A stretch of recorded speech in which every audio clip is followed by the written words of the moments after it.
Miles Jupp joins us. He is back on tour. January next year, On I Bang is the name of the tour.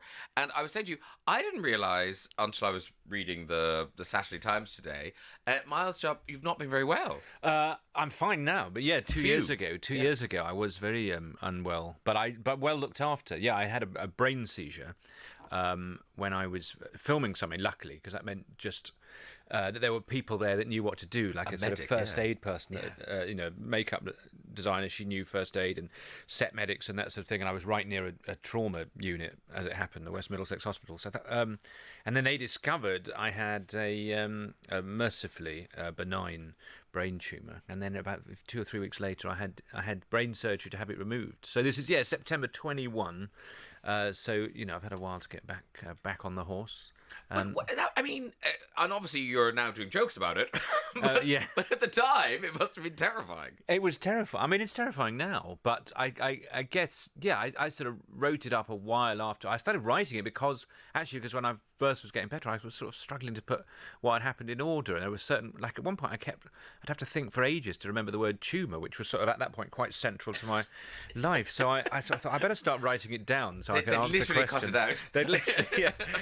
And so then so people, said, "Oh, did you sort of use humour as a way of sort of coping?" And you thought, no, I mean, you completely unhelpful in that situation. You sort of what you use is the National Health Service, and qualified medical practitioners seem to be the most appropriate sort of form of treatment. Yeah, turns out laughter isn't the best medicine. Yeah, it's just a sort of it's very much a footnote. But and then eventually I got to a point where I thought, no, actually, I like doing a show. I did one over a decade ago where I did a sort of stand-up show that was just one long story, and I thought I'd like to do something like that again. And of course, now I've had a thing happen to me that's sort of suitably intense, I guess, and that you can do a deep dive, they'd call it in the world of print journalism, I suppose, but just going, just doing that story, because, of course, spend time in hospital or whatever, and this was during the pandemic as well, so it was all sort of heightened, and but of course it does give rise to lots of situations where you're a complete fish out of water, you're massively... I was going to say I'm out of your depth, but that doesn't follow on from a fish out of water. The whole thing, those two analogies should never be used near each other.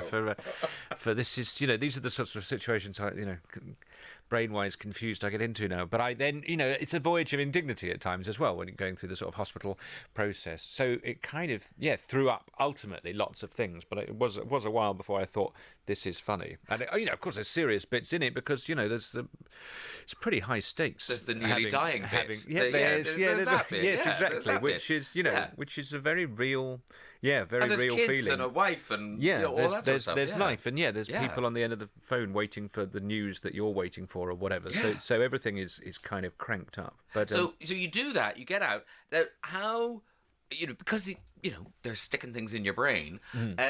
How confident were you? Oh, I can go back to work and still be funny. Or even function. I mean, I remember saying I had like an acting job in the diary, and I remember saying to the surgeon, "Do you reckon I'll be able to do an acting job in 3 weeks' time?" And he went, "Is it the sort of job where they could hold up your lines on a big piece of card?" And I said, "No, it isn't." And he went, "I don't think so." To be honest, he said, "No, give it 6," which was very realistic actually, because about six weeks later, I started. The first thing I did back was doing Frankie Boyle's New World Order, which was handy because it was one day a week, and I could sort of be at home in Wales, sort of around the house, and then I'd go up to Glasgow, do his show, come back, sort of sleep for 2 days solid, and then and it just meant that I could sort of inch back in. But I thought doing a show like his, there's an element, it's just one evening, but you're kind of pressure testing yourself a little bit. Yes. And he knew obviously that I told him, of course, but I didn't. Other people there didn't know, and my, the bits of hair that were going to grow back had grown back by then, and you could sort of get on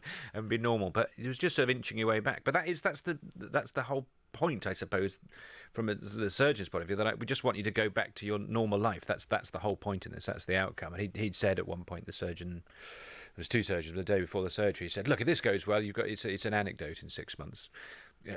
2 years. It's a show." But obviously that was how I was thinking about it. How long? But that's the thing, is going back to normal life. But every aspect of normal life, when you go back to it, scares you. The first time you do sort of anything, I had a sort of 18-month period where the first time I'd done anything for the first time since the operation, I thought, will I still be able to do this particular thing? Will I still be able to ride a bike? Or there was one I had to go on horse for a film, had to do some sort of, and I thought, this is absolutely bonkers, because I got picked up. They were going, okay, you've got a horse riding lesson tomorrow. Where can we pick you up? And I looked at my diary and I said, can you pick me up from the MRI unit at Ealing Hospital? And they went, yeah, fine, we just need a postcode.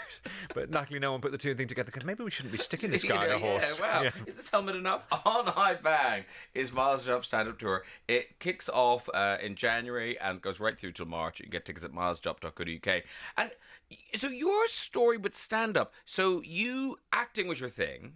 Well, Ballymore was your big break. But I did stand-up before that. Oh, you did? Yeah. Oh, I see. I started stand-up in 2000, so that was my thing. And then Ballymore was a sort of random thing that came along, and we were doing a telly show in Scotland called Live Floor Show, and then someone there said, would you audition for this thing? And I thought, this must be how it works. You know, you do one and then another thing, unaware that you then sit on a sofa for 4 years watching box sets. But I did that because I would have met you in 2001. I did one thing called Say You Think You're Funny, and you were you were the host. That would be 2001. Yes, it must be 2001. So I would done that, but I was sort of still at university, so anything that sort of came along, you just kind of do. Ballymore, I was third year at university, and I had an agent by then, but he was going, yeah, just do that. No one will see it. It's on some sort of digibox thing. Just crack on, a bit of training, bit of money. And then, so I had no idea this was sort of slightly out of control beast. That's what's my nickname on this show. We get sort of bigger than a way that you're like, gosh, that was a bit out of control. So then I sort of got back into the acting sort of a few years after that. But I had a period of doing close to nothing, I suppose, wondering why the phone wasn't. Oh, is that weird? Because in my head, you've kind of kept the acting going, even though you're presenting your stand-up has become. That's how a lot of people know you. But you keep your hand in with the acting. I just keep going, I didn't get an acting agent until 2006, I think, and then I didn't really get anything. I would do little pop-up things. You didn't talk to him till 2000. I think things like the thick of it in Rev 2009, 2010, and that sort of got things moving along. And then... But yeah, I just think I don't really think you have to choose between these things. Really, they're there or they're not there, and you have, as small amounts of control. Really, great thing about a stand-up show. With this one, there's the control thing, and I can say I don't really want to do weekends or half terms or school holidays. And whereas if you're doing a play, you've got your Saturday matinee, Sunday evening thing or whatever. So with this, it's who'd be in a play? Oh, you. Yeah. You do plays. Yeah. And you're in a big Hollywood movie. You're in Napoleon. Well, why not? That was the one I was going for the riding lesson for after my MRI of course. Thing, because I had to play I play the Emperor Francis of Austria in Europe. And I conceded an enormous amount of territory very, very quickly.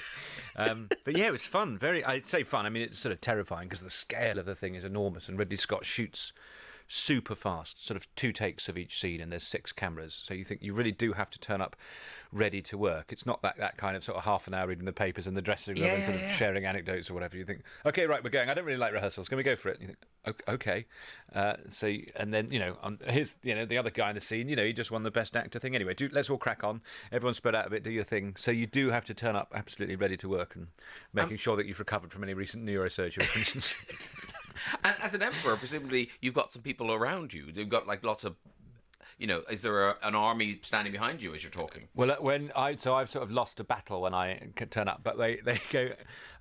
So I obviously have a stuntman to do the riding, and you go around the corner, and then your stuntman will arrive on a horse, and he'll jump off, and then we pause, and you take his place, and so as I say, no rehearsals, and then they go action. It all goes very quiet, and I think, what's going on?